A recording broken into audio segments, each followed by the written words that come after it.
ci kaw suuf barke maam si rafa la ilaha illallah la ilaha illallah la ilaha illallah la ilaha illallah la ilaha illallah la ilaha illallah la ilaha illallah la ilaha illallah la ilaha illallah la ilaha illallah la ilaha illallah la ilaha illallah la ilaha illallah la ilaha أعوذ بالله من الشيطان الرجيم بسم الله الرحمن الرحيم وصلي وسلم وبارك على سيدنا ومولانا محمد وعلى آله وصحبه والحمد لله رب العالمين ربنا زدنا علما وعملا وأدبا وفهما السلام عليكم ورحمة الله تعالى وبركاته الحمد لله. On va, Inch'Allah Ta'ala, entamer une nouvelle lecture qui s'additionne aux autres lectures que l'on a fait. Certaines sont en suspension, Inch'Allah, et on va les reprendre, comme la lecture de l'ouvrage Al-Mouridiyya de Cheikh Murtada. Inch'Allah Ta'ala, qu'on va bientôt reprendre. On va là faire une chose qui nous semble quand même importante, c'est de présenter une personnalité fondamentale au sens étymologique du terme, c'est-à-dire c'est un fondement en tant que lui-même. La confrérie mouride se fonde sur lui par rapport à un certain nombre d'éléments que l'on va présenter dans cette lecture. C'est la personne que, évidemment, vous voyez derrière moi, vous l'avez bien compris, c'est le Cheikh, Mam Cheikh Ibrahima Fall.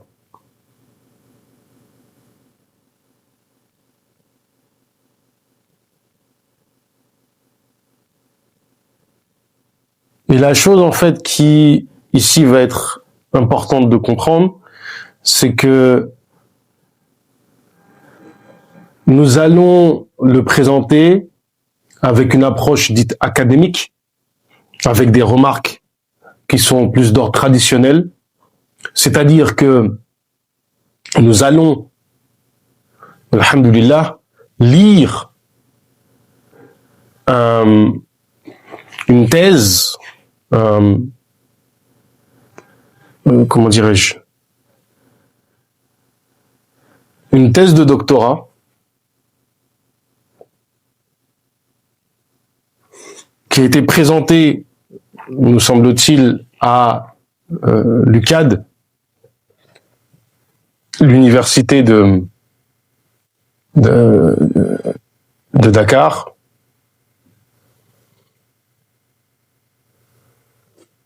l'université Cheikh Anta Diop de Dakar, sur la personne de Mam Cheikh Ibrahima Fall et de la voie Baye Fall. D'ailleurs, lorsque l'on livre, le khalife général de Baye Fall de l'époque,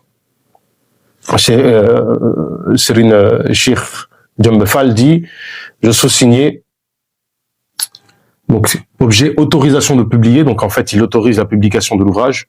Je sous-signais Serine Cheikh Djembe Fall, khalife général de Baye Fall, autorise après lecture par la commission culturelle qui félicite l'auteur pour avoir mis en lumière cette face cachée de Babul Mouridina. Donc, on va expliquer ce concept de Babul Mouridina, ou porte de la Mouridiyya, de grand médiateur entre l'autorité coloniale et Cheikh Khadim. Le docteur Mamadou Mané Diouf, donc c'est l'auteur de la thèse de doctorat, a publié ou fait éditer sa thèse de doctorat portant sur la biographie de Cheikh Ibrahima Fall. Vous comprenez bien ici, c'est un ibn, c'est une ijaza qui a été donnée par le khalife général des Baye Fall, donc un petit-fils de Mam Cheikh Ibrahima Fall, qui autorise donc l'auteur de cette thèse de doctorat d'éditer cet ouvrage-là. Obligation a été faite au docteur Diouf de respecter les rectifications et ou corrections apportées sur ses écrits, le terme baïfalisme auquel nous préférons la voix baïfal. On va expliquer aussi pourquoi. En foi de quoi, sur sa requête, il lui est délivré cette autorisation pour servir et valoir ce que de droit, fait Mbaké le 26 septembre 2018. Donc, c'est cette thèse de doctorat que l'on va lire sur la biographie de Mame Cheikh Ibrahim Fall qui est édifiante. Pourquoi? Parce que il faut comprendre que c'est une figure centrale de la Mouridiyya. Remarquez que lorsque on a lu l'ouvrage qu'on est en train de lire, parce qu'on n'a pas terminé l'ouvrage de Al-Mouridiyya de Cheikh Mohamed Murtada, on le lit d'ailleurs avec l'autorisation et même l'encouragement de son fils Serigne Ahmed Mbaké de Darou Mouhty, qui est connu comme étant une sommité parmi les savants en fait de la Mouridiyya, que on a présenté d'un côté ce qui est représentatif de l'orthodoxie mouride, à savoir on pourrait parler pas de sous-voix, mais de la chefferie. C'est comme ça qu'on pourrait le présenter en fait, si vous voulez. Il y a au sein de la Mouridiyya, c'est pas qu'il y a différents courants, c'est qu'il y a des chouyours, et ces chouyours ont eu l'autorisation de bâtir des villages.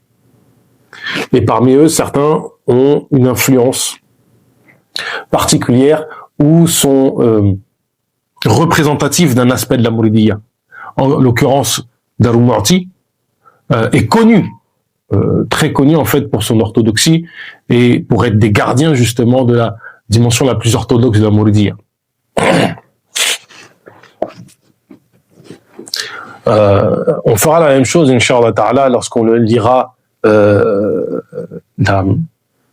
l'ouvrage Min al-Baqi Qadim, qui est une biographie de Cheikh al-Khadim, de Cheikh Ahmed Bamba, qui est écrit par son fils, le Cheikh Mohamed al-Bashir.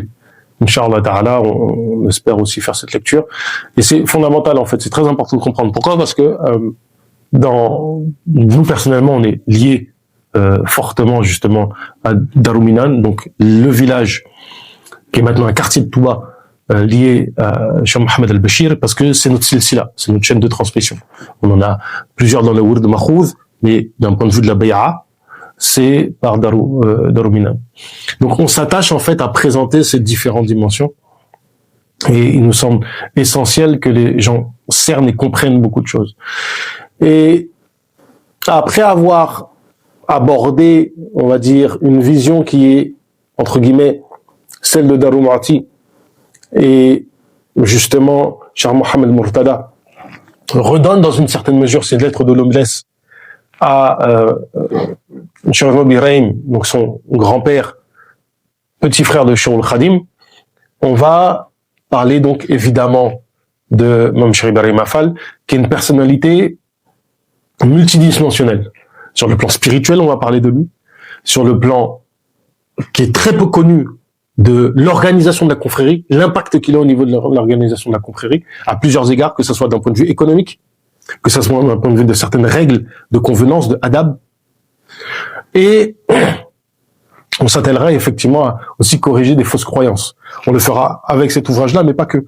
Dans d'autres ouvrages, on pense à Min al-Baqi Qadim, où il y a un témoignage de Cheikh Mohamed al-Bashir en faveur justement de Mame Cheikh Ibrahim Fall, où il parle des mensonges qui ont été en ce qui le concerne.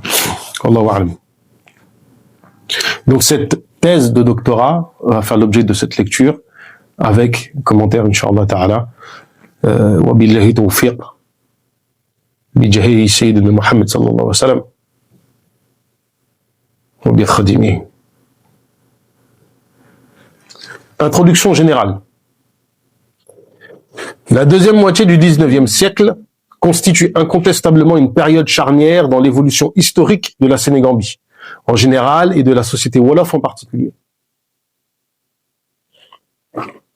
En effet, cette période coïncide avec la défaite devant la puissance de feu de la France coloniale, les derniers représentants de la résistance nationaliste et avec la désagrégation des entités politiques traditionnelles qu'il contrôlait. Avec l'anéantissement de ces aristocraties guerrières qui constituaient l'obstacle majeur à son expansion, l'islam s'érige désormais comme l'unique entité capable de prendre en charge la destinée d'une société wolof disloquée et désemparée. Alors ici, c'est important de retenir ça. Alors, dans cette introduction générale, il y a une chose qui est très importante à souligner, vraiment, c'est fondamental. Faut que les gens vraiment cernent ça, parce que c'est, on va dire que c'est les gens arrivent. Il faut vraiment clarifier la situation politique au début de la colonisation dans la Sénégambie. La situation, c'est la suivante, c'est que il y a des pouvoirs locaux, donc des autorités locales, qui sont à plusieurs égards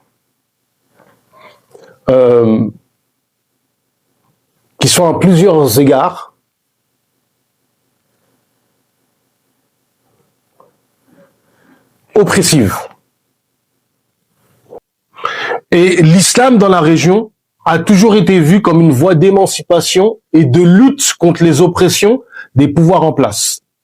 Je vous renvoie pour ce genre de questions aux travaux de personnes comme Ibrahim Choub, le docteur Ibrahim Choub, ancien recteur de l'université de l'UCAD, donc université Cheikh Anta Diop, ou encore les travaux du professeur Bassirou Dieng, rahmallah, qui lui aussi parlait de cette question. C'est-à-dire que il a une conférence édifiante sur le sujet, 2 conférences même, où il intervient à la Dara de Touba Taverny, où justement il évoque le fait que l'islam était une réponse à l'oppression des dynasties, l'aristocratie guerrière tchèdo que l'on va présenter dans le premier chapitre.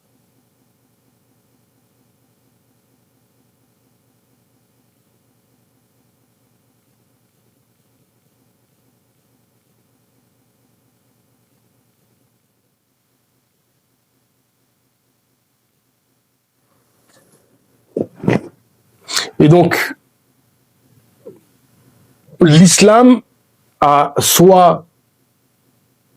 s'est proposé comme un rempart avec des moyens révolutionnaires qui impliquent une certaine forme de violence, si vous voulez. Donc certains ont pris les armes, ont mené des djihad. On pense à la révolution des Torudo. On pense au djihad de l'Hajj Mar Fouti. Dans une région qui est plus loin de la Sénégambie, mais qui a un lien quand même, on pense au djihad de Ousmane Dan Fodio. Le lien, c'est que Ousmane Dan Fodio, sa famille est originaire du Fouta Toro, donc le royaume Peul avec ses érudits.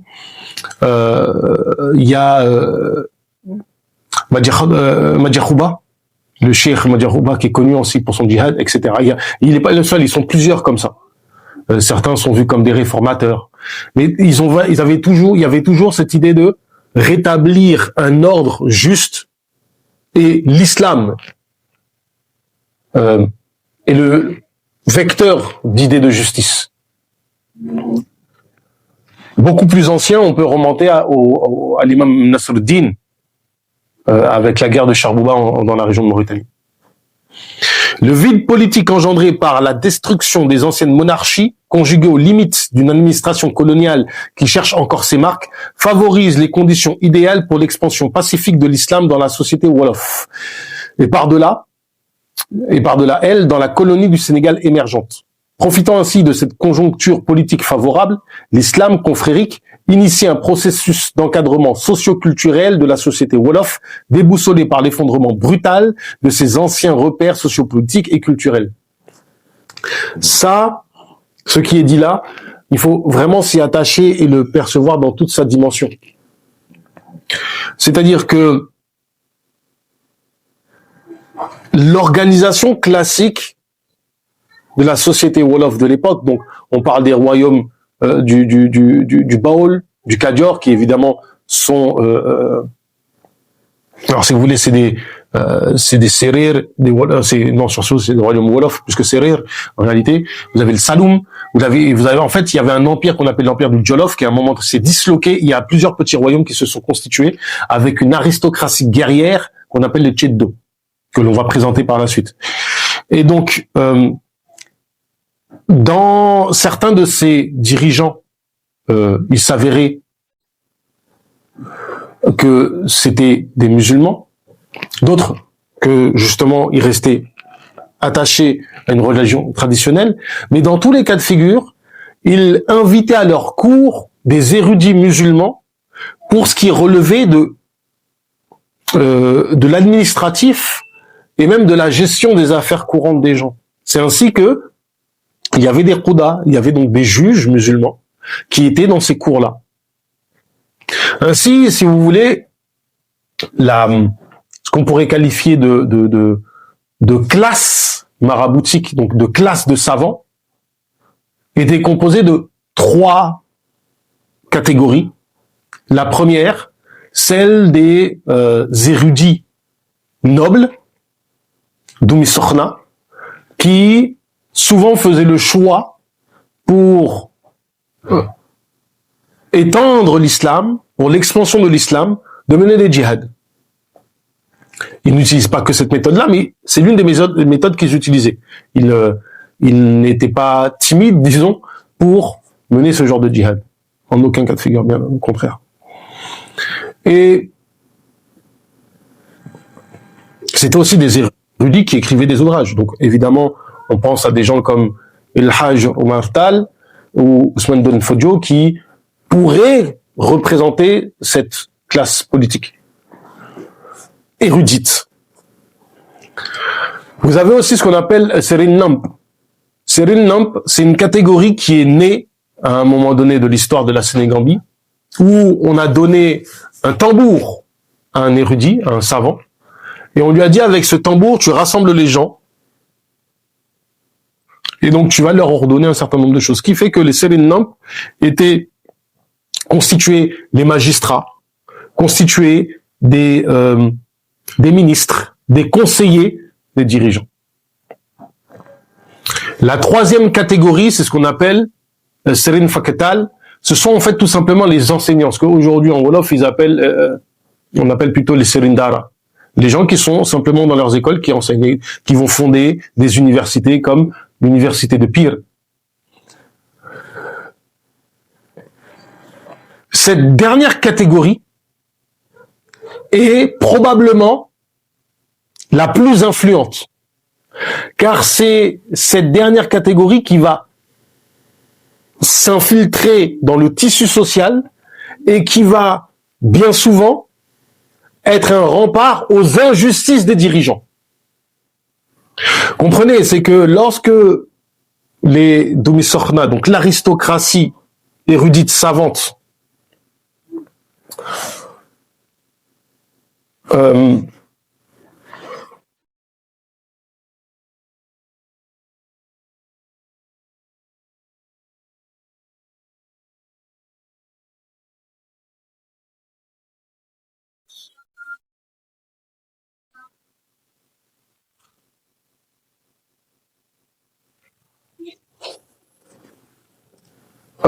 voulait répondre aux injustices, elle prenait les armes. Le fait qu'elle prenne les armes fait que, d'un point de vue des populations, ça restait des gens qui menaient la guerre. Là où les gens qui enseignaient, les Serin Faketal, qui enseignaient dans leur l'équivalent des Zawiya, si vous voulez. En fait, une Dara, c'est tout simplement un complexe, une école avec qui souvent est accompagné en fait d'un champ agricole où est allié éducation spirituelle, intellectuelle, morale et même en matière de métier.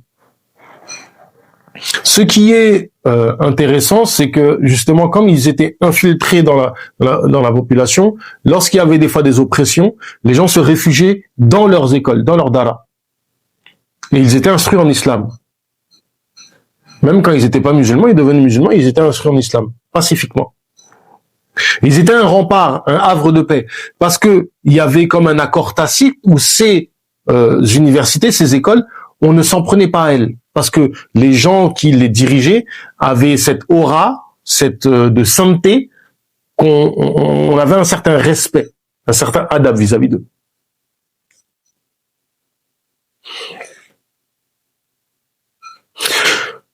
Se substituant à l'ancien système colonial wolof, l'islam demeure ainsi le seul concurrent direct du pouvoir colonial qui vise lui aussi à modeler la société sénégalaise qu'il a fini de dominer politiquement par le biais de sa conquête militaire. À ce stade de l'évolution historique du Sénégal, l'enjeu n'était plus politique mais plutôt social et culturel. Après s'être emparé du corps du colonisé, il fallait désormais maîtriser son esprit, sa mentalité en vue de le façonner sur la base d'une reconfiguration sociale et culturelle. Perspective que la France coloniale, dans le cadre de sa politique culturelle, met en place son système éducatif avec l'implantation de l'école française. Donc, maintenant, on introduit le chapitre 1 des enjeux culturels à l'époque coloniale. L'impérialisme culturel français.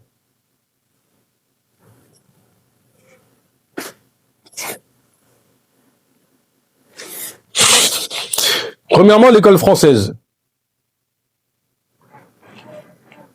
Donc, ici on a une citation. Et l'auteur nous dit en note de bas de page, pour l'historique de l'école française au Sénégal, nous nous référons à l'ouvrage de Gaucher, Les débuts de l'enseignement en Afrique francophone. À Jean Dard et l'école mutuelle de Saint-Louis du Sénégal, aux éditions Le Livre africain.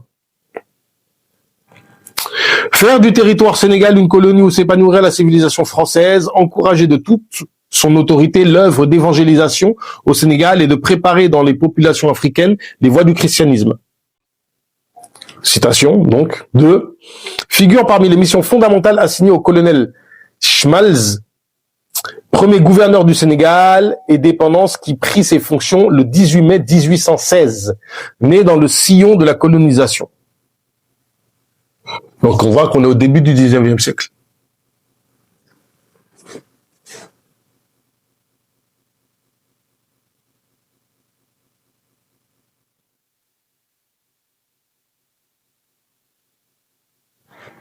Né dans le sillon de la colonisation, l'école française laïque ouvre ses premières classes au Sénégal le 7 mai 1817 à Saint-Louis, sous la houlette de Jean Dard.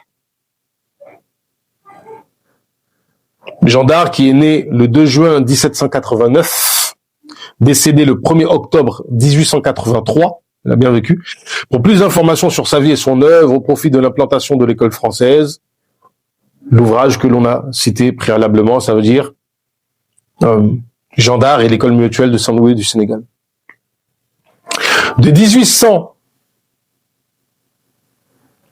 donc il est le premier instituteur laïque envoyé en Afrique noire. De 1842 à 1905,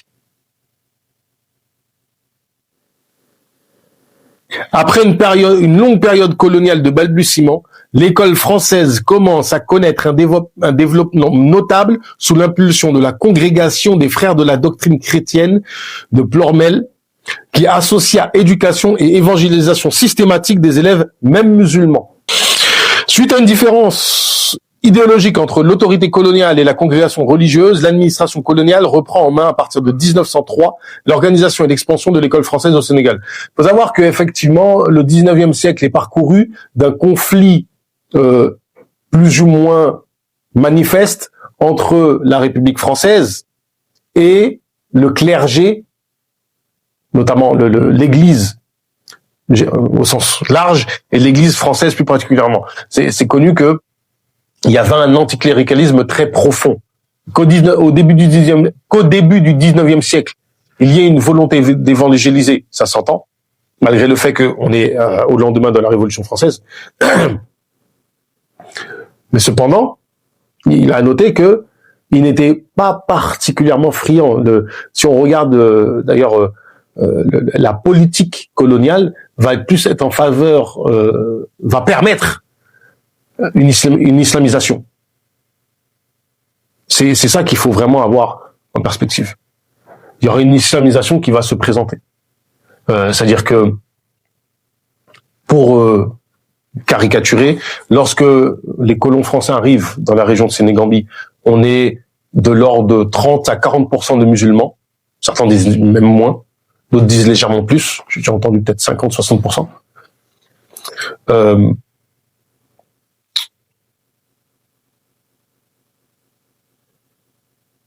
Mais, comment dirais-je, quand ils partent, il y a plus de 90% de musulmans.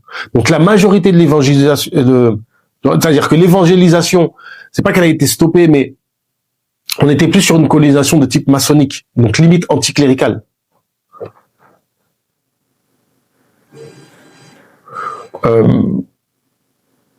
On est plus sur une politique qui va aller dans le sens des différentes autorités classiques, des machères, comme vous prenez le Hajj Maliksi, qui avait une relation assez relativement cordiale en fait avec les autorités, sur le Khadim qui, après tous les problématiques qu'il y a, parce que il y a la période, si vous voulez, entre guillemets, persécution, avec toute l'exil, etc. Mais lorsqu'il revient au Sénégal, il a été, il y a eu une forme de cohabitation pacifique, bien qu'il était en fait en résidence surveillée. Il pouvait pas faire ce qu'il voulait. Vous avez le Cheikh Saad Bou, qui avait pareil des rapports cordiaux. Et en fait, c'est Cheikh Saad Bou et certains, alors je crois, ici ils sont liés à Cheikh Saad Bou, certains des machères morts vont beaucoup aller en Casamance et répandre l'islam là-bas. Ainsi, au début du XXe siècle, la poussée impérialiste qui se couvrit de l'alibi de la mission civilisatrice dévolue aux puissances coloniales provoqua une vive réponse de l'action scolaire. Ça, c'est ce qu'on trouve chez Bush quand il dit « L'école française et les musulmans au Sénégal, revue française d'histoire d'outre-mer ». En fait, l'école française a deux missions fondamentales à remplir dans la stratégie politique et socio-culturelle de la France coloniale, à savoir participer à l'œuvre civilisatrice de la France au détriment des cultures africaines et former des auxiliaires pour assister l'administration coloniale. Alors, les Anglais sont plus spécialisés dans ça que les Français, mais les Français aussi l'ont fait, ce qu'ils appellent indirect rule, c'est-à-dire que tu formes des élites et en fait, une fois que tu pars, les élites elles vont répandre. Et d'une certaine manière, on a presque le sentiment que les Français ont mieux réussi. Certains anglophones disent que nous, les anglophones, ils ont colonisé, il y a une certaine distance entre nous. Vous, ils vous ont vraiment mentalement en fait colonisé. Cette mission civilisatrice dévolue à l'école française s'inscrit parfaitement dans la politique culturelle coloniale qui repose sur la théorie de la table rase. À travers cette dernière, elle cherche à nier et à anéantir systématiquement les cultures africaines afin de promouvoir ses propres valeurs et symboles par le biais de l'alculturation et de l'assimilation. Au-delà de la prétendue générosité civilisatrice, l'école française fonctionne comme un moyen subtil et efficace pour enraciner le système colonial en apprivoisant l'esprit des colonisés. Si vous prenez par exemple la situation aujourd'hui du Sénégal, c'est intéressant de voir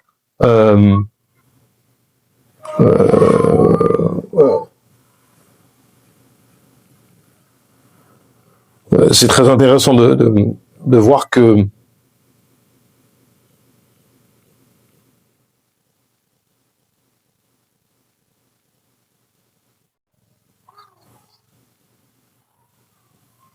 aujourd'hui, je dirais pas tous, mais en tout cas pour l'Afrique subsaharienne, mais pas que en vérité, pour toute l'Afrique c'est comme ça. Il y a, comment dirais-je, il y a des choses qui sont vues comme des évidences. Par exemple, la démocratie, c'est bien. Par exemple, un dirigeant qui reste trop longtemps au pouvoir, c'est mal. Il y a des choses qui sont devenues, voilà. Aujourd'hui, au Sénégal, il y a une dynamique républicaine qui intègre des principes de laïcité, typiquement français, et qui trouve anormal que les autorités religieuses interviennent des fois pour modérer le débat public quand il devient trop violent. Voilà.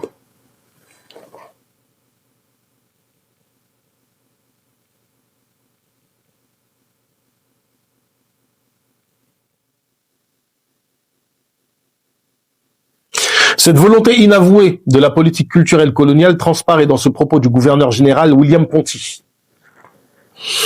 La diffusion de la langue française constitue un lien particulièrement souple entre nos sujets et nous. Grâce à lui, notre influence s'insinuera dans la masse, la pénétrera et l'enveloppera par un réseau ténu d'affinités nouvelles. Donc il y a vraiment cette idée, si vous voulez, chez les Français de modifier l'individu profondément, d'en faire un Français. Consciente de l'enjeu culturel instauré par l'école française, la population sénégalaise en général et musulmane en particulier se montrera extrêmement méfiante à l'égard de cette nouvelle école qui menacerait d'extinction leur propre culture au profit de celle de la France impérialiste. Face à cette réticence des musulmans à l'impérialisme culturel, l'autorité coloniale adopte une stratégie politique contraignante pour venir à bout de la résistance culturelle des confréries musulmanes sénégalaises. Cette opposition farouche de l'islam confrérique sénégalais au projet culturel français coïncide avec l'expansion accrue de l'islam au Sénégal, favorisée par la pacification du pays. Cette situation inquiéta à plus d'un titre l'autorité coloniale, convaincue du caractère inexorable des progrès de l'islam, comme le confirme cette déclaration du gouverneur Faidherbe. Nous sommes débordés de toutes parts par l'islamisme. Depuis 2 ans, le nombre de musulmans de la Sénégambie a doublé, et cela est vrai à Saint-Louis même. Tous les indifférents se font musulmans, et même des Noirs élevés dans la religion chrétienne l'abandonnent. Et c'est là ce qui est fort. Certaines personnes contestent ça, d'ailleurs, et pourtant c'est les autorités coloniales. Il faut comprendre que au 19e siècle, durant la colonisation, on parle de péril confrérique. C'est historique. On parle de péril confrérique. Parce que, bon, pour certains maintenant en France, ça paraît aberrant, mais quand vous allez dans le monde musulman classique, c'est normal. C'est-à-dire que vous êtes musulman, normal, vous vous levez, vous évoluez en fait dans un milieu confrérique en général. L'école où vous allez apprendre il y a une confrérie, le shir avec lequel vous apprenez, il y a une confrérie. C'était très rare des gens qui n'étaient pas liés à une confrérie, parce que tout comme pour la aqida ou pour le fiqh, vous êtes affilié à une école, question de méthode, de manière, etc. Ben là, c'est la même chose. C'est le même principe. C'est que vous êtes lié à une confrérie comme méthode de purification du cœur. Ce qui fait que les moudjahidines, les premiers combattants contre la colonisation, sont quasiment tous des soufis. Que vous prenez le Hajj Omar Tall, qui à un moment donné, dans son djihad, s'est retrouvé opposé aux Français, que vous prenez Madjahouba, qui s'est opposé aux Français, vous allez en Libye, vous avez, ça c'est beaucoup plus tard, cher Omar Mukhtar, on peut penser aussi à l'imam Abdel Qader, etc., etc., etc. Les gens vont pouvoir monter, lever, fâcher, raconter ce qu'ils veulent. Les faits historiques sont là. Sauf que la deuxième moitié du XIXe siècle, et même le début du XXe, quand la colonisation est installée et que la puissance militaire des Occidentaux, notamment des Français, montre qu'on ne peut pas s'opposer matériellement à eux, la plupart des chouyours, des grands maîtres, vont changer de méthode. Ils ne vont plus s'opposer frontalement, à part quelques exceptions. On prend le cas de Omar Mukhtar en Libye, comme on l'a présenté, comme on a dit. Ça va être plus souvent des voies diplomatiques, où on va s'accommoder de la présence des Français. Et on va enseigner. Vous voyez que Faidherbe dit justement que l'islamisation continue malgré qu'ils sont présents. Des Noirs christianisés abandonnent le christianisme pour l'islam. Qu'est-ce qui se passe en fait concrètement? C'est que, prenons l'exemple de Hajj Maliksi. Il va faire un tissu de zaouïa sur toute la région du Sénégal qui vont être comme des réponses systématiques à l'acculturation que voulaient faire les Français. Par exemple, si je me trompe pas, il y avait une zaouïa qui était en face d'une école ou ou carrément en fait de l'autorité coloniale. Les gens vus de l'extérieur vont dire oui, ça veut dire qu'ils sont favorisés. Non, c'est parce qu'en fait, El Hadj Maliksi avait une vision, il veut que ça reste des bons musulmans. Quand il met en place le Maolid, le Gamou, comme il est institué jusqu'à présent, c'est qu'il y a un objectif derrière. Et justement, c'est limiter l'influence culturelle des Français. Sur le Khadim, dans une autre méthode, va utiliser. Il va être beaucoup, des fois, à certains égards, moins coopérant, voire plus radical. Par exemple, l'éducation française ou le fait d'apprendre la langue française, il le permettait à très peu de personnes. Et une majorité de personnes, il l'interdisait. D'ailleurs, j'ai assisté à une scène, en fait, où, vous savez, il y a une tradition à Touba, où la nuit, vous pouvez croiser des grands savants. Parce qu'en fait, la nuit, après avoir mangé, on va dire vers entre 10h et minuit, après avoir mangé, ils aiment bien en fait se promener. Vous les voyez prendre 2, 3, etc. Parce qu'il y a moins de monde, etc. Et, les gens vont moins se précipiter sur eux. Et en fait, c'est plus agréable aussi. Évidemment, il fait moins chaud. Donc, je marchais avec Serine Khalil et avec son neveu. Et à un moment donné, son neveu lui pose une question. En fait, non, il lui dit, parce que lui, il était à l'école française.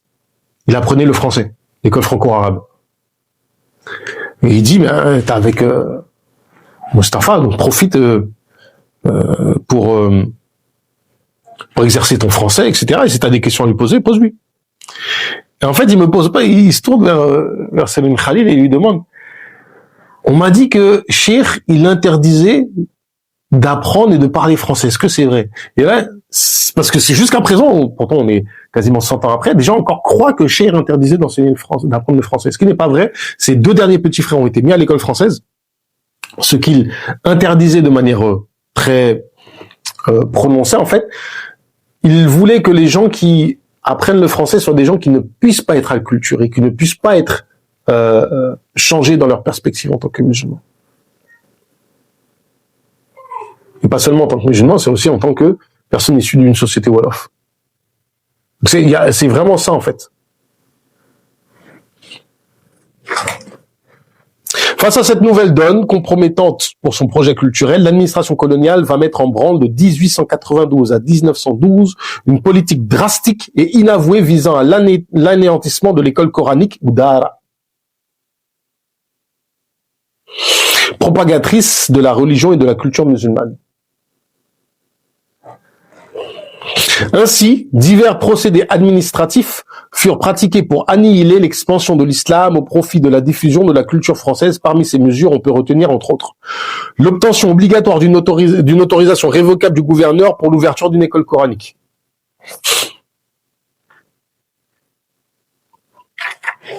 L'arrêté du 22 juin 1857 qui cherche à chasser du système éducatif musulman les mauvais marabouts de Saint-Louis et à inscrire l'enseignement du français dans les écoles coraniques. Vous comprenez vraiment l'objectif derrière. L'arrêté administratif draconien du gouverneur Vallière du 28 février 1870 obligeant les maîtres coraniques à apprendre le français et à l'enseigner dans leur dara ou école coranique. C'est-à-dire qu'ils voulaient avoir un contrôle, sur les daras. Jusqu'à présent, au Sénégal, on se méfie du contrôle de l'État à cause de ces périodes-là. Parce que l'État est vu comme un héritier, en fait, de cet héritage colonial, dans une certaine manière. C'est des administrateurs, mais ils sont vus comme cela. L'interdiction aux enfants musulmans ne maîtrisant pas le français au bout de 2 ans de fréquenter l'école coranique. Délire. Le contrôle strict des marabouts et de la production littéraire en langue arabe. Circulaire de novembre et décembre 1911. C'est intéressant de savoir que très très intéressant de savoir que les colons limitaient la circulation des ouvrages. Et certains, des fois, devaient se déplacer, aller en Mauritanie pour trouver des livres. Certains livres, en fait, étaient vraiment l'accès, les colons rentraient difficile l'accessibilité, en fait, à un certain nombre d'ouvrages. Obligation aux élèves de l'école coranique de fréquenter régulièrement la classe du soir de l'école française. Fermeture des écoles coraniques de moins de 20 élèves.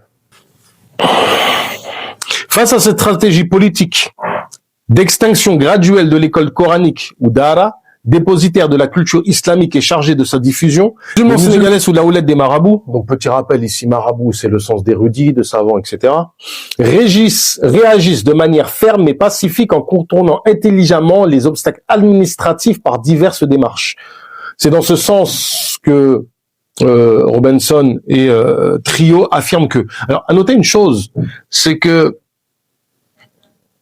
il y a des étapes, en fait. Par exemple, Saint-Louis, c'est une ville qui... Alors, Saint-Louis, en fait, c'est une dar, en Wolof, à la base. Mais Saint-Louis, donc, est une ville où il y avait évidemment des savants. Donc, là où les... comment dirais-je, l'administration coloniale n'a pas de prise directe, ça paraît beaucoup plus compliqué à gérer. Wallahu alam. Donc, Robinson et Trio affirment que si donc les guides religieux, si leur prestige fut immense, donc le prestige des chefs religieux, c'est aussi que leur rôle fut un moment décisif. Dans un monde en complet bouleversement pour cause de conquête et d'occupation française, ils incarnèrent à la fois la continuité, la sauvegarde des identités et une ouverture contrôlée au changement. Effectivement, faut comprendre une chose, hein, c'est que, ça c'est fondamental que les gens comprennent ça, c'est que le changement n'est validé que si les machir le valident. S'ils disent ça, on adopte, il n'y a pas de problème. Et c'est ça qu'il faut avoir en perspective. Ce sont des autorités qui sont considérées en tant que telles à plusieurs niveaux, et notamment social et sociétal. L'influence qu'ils ont est très grande.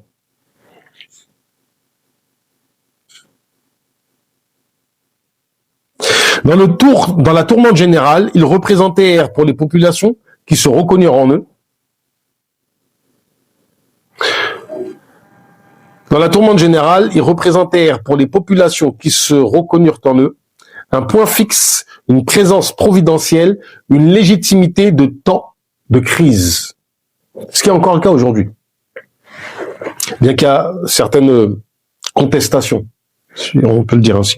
Ainsi, si certaines confréries sénégalaises ont préféré mener leur résistance à l'impérialisme culturel français à l'intérieur des centres urbains émergents, Saint-Louis, Dakar, Rufisque, la confrérie mouride a, elle, choisi une résistance culturelle fondée sur la hijra, qui consiste à résister à l'ordre dominant par un exil volontaire.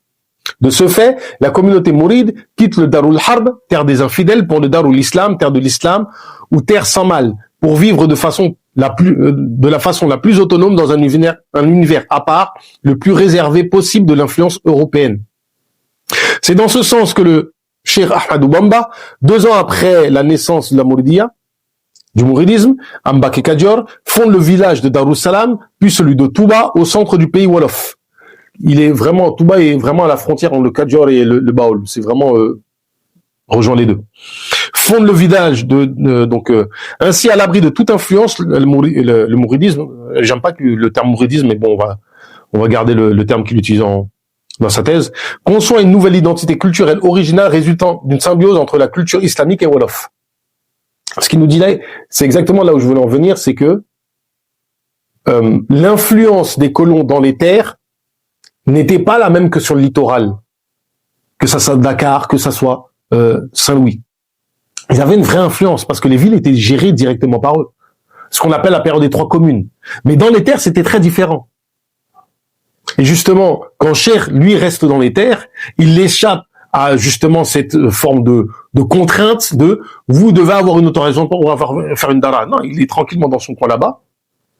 Et comme il est dans son coin, il fait sa dara et personne ne va rien lui dire. Maintenant, tu vas lui dire, oui, il y a une dara là, il va te regarder, tu vas faire quoi? Parce que vous allez faire quoi? Vous allez ramener tous les 4 matins, en fait, une armée pour qu'on retire les daras? C'est pas possible. Mais au-delà de son opposition à l'expansion culturelle française et à l'école coloniale qu'il la véhicule, l'islam en tant que religion et culture affronte inévitablement dans le champ religieux une rivale de taille qui constitue l'Église catholique. Et cela, on le lira, Inch'Allah, demain, sur la partie qui traite de l'Église catholique. Wallahu ta'ala a'lam.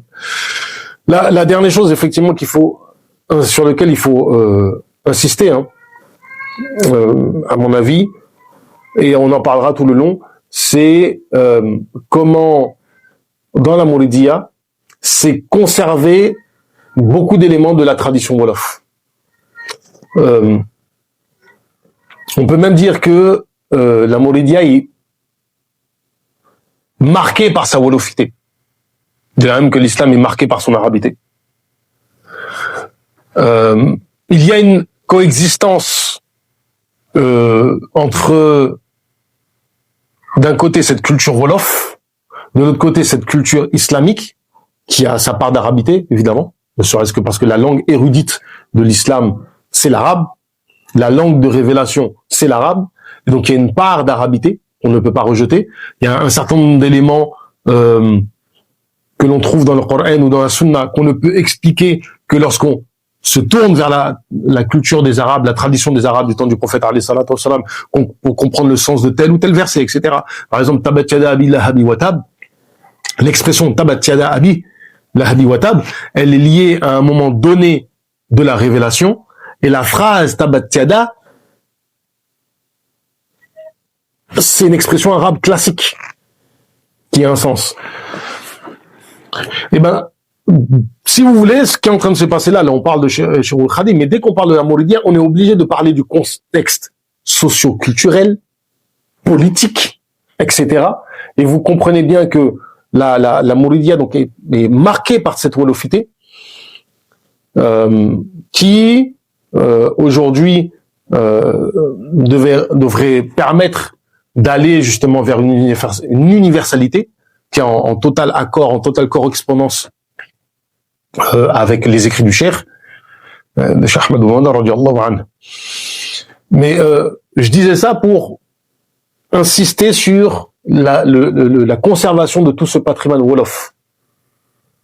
Il y a un grand poète, très très grand poète, qu'on appelle Serigne Moussa Ka, très grand savant, qui écrivait de la poésie arabe classique. Et un jour, c'était quelqu'un qui écrivait très bien. Un jour, Cheikh lui a dit, parle aux gens de manière à ce qu'ils comprennent.